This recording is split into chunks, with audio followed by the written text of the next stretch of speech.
Hello everyone, and welcome back to Agri World Time. I'm Engineer Muhammad Farooq Anwar, and today we have an important topic to discuss: factory farming.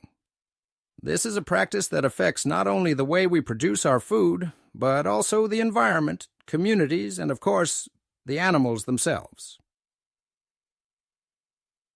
First of all, we'll learn the definition of factory farming.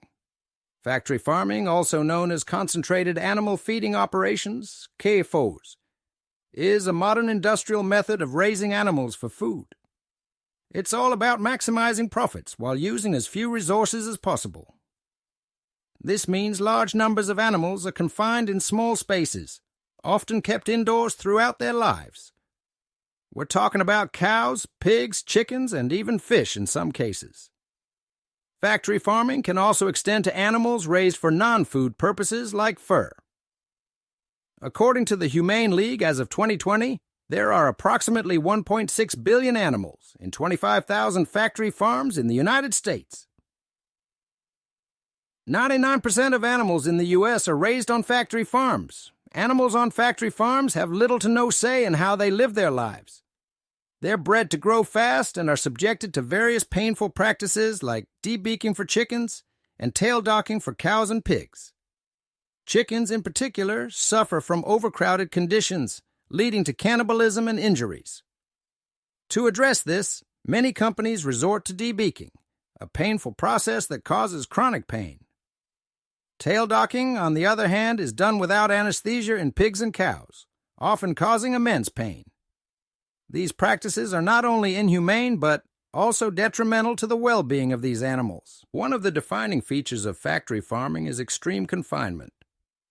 Dairy cows, for instance, are often kept in tie stalls, spending their entire lives indoors. Chickens raised for the egg industry are crammed into battery cages, with barely enough space to move. You might wonder why such practices continue. Factory farming is financially powerful, and the industry often goes unregulated due to its political influence.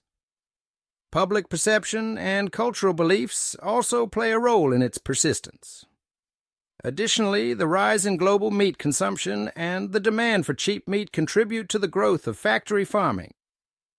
Factory farming is detrimental to animal welfare, the environment, and human health.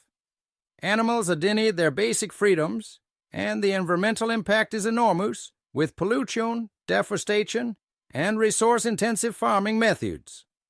Communities near factory farms often suffer from pollution, and workers in these facilities are exposed to dangerous conditions. Even the process of slaughtering animals in factory farms can be inhumane. Regulations are not always enforced, and animals can suffer immensely before being processed. Methods like live shackle slaughter for chickens and stun guns for cattle can lead to suffering. Factory farming is widespread in the United States, with the highest concentrations in states like Iowa, North Carolina, and Nebraska. The industry has led to the consolidation of farms and the decline of smaller, more sustainable operations. Thank you for joining me today to explore the world of factory farming. It's a complex issue with far-reaching consequences. But with awareness and collective action, we can work towards a more just, equitable, and compassionate food system. Don't forget to like, subscribe, and share this video to spread the word about the importance of addressing factory farming.